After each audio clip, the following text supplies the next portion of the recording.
Negative 1 times 1 is -1. negative 1. Okay, so there's my answer. Okay, now that, we've already done those, right?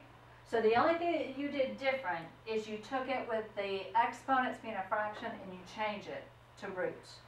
Now, if you don't want to change it to roots, you have a to the 1/2 plus 1 over a to the 1/2 minus 1. You would multiply it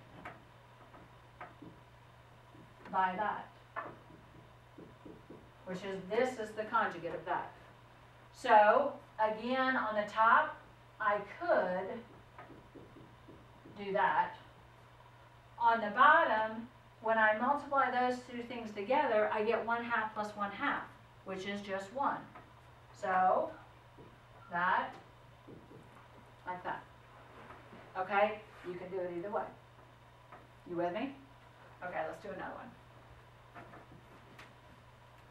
I will say on that last test, some of you, when you were required to do foiled, okay? You literally just gave up, okay?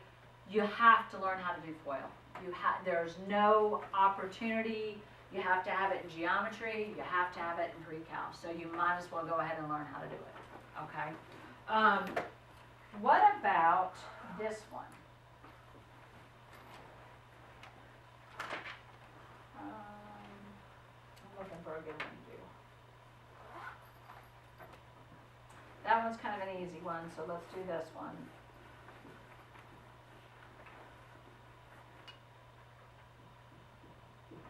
All right, do that one. And then we'll warm up on that one.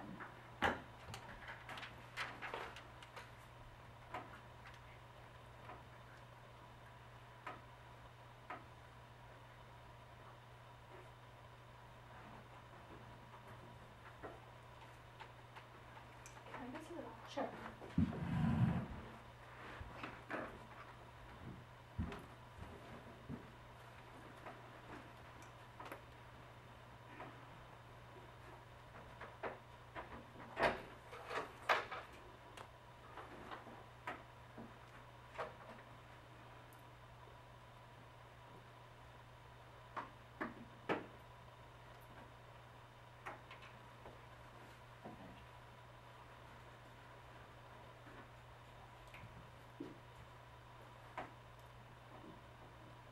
Seems too easy. No, it really is easy.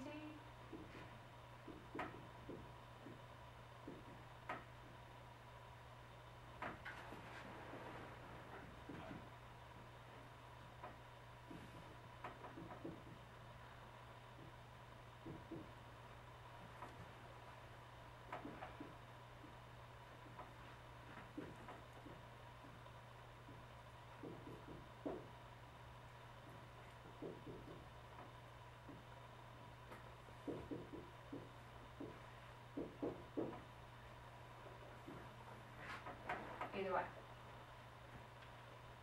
Okay. I'm confused where the 1/2 was. On the This one, on the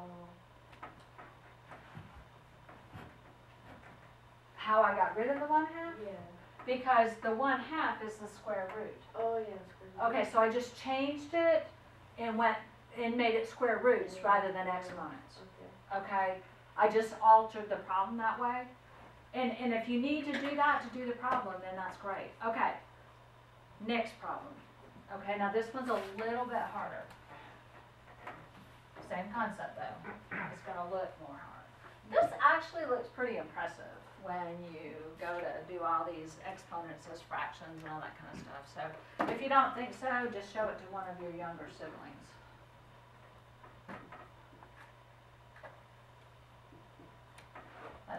I guess I should make my A's equal in size.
honestly wasn't thinking, because I thought the B was an A, so I Oh, I don't know. and you try to combine it. when I was I thought it was an A for some reason, so I just wrote.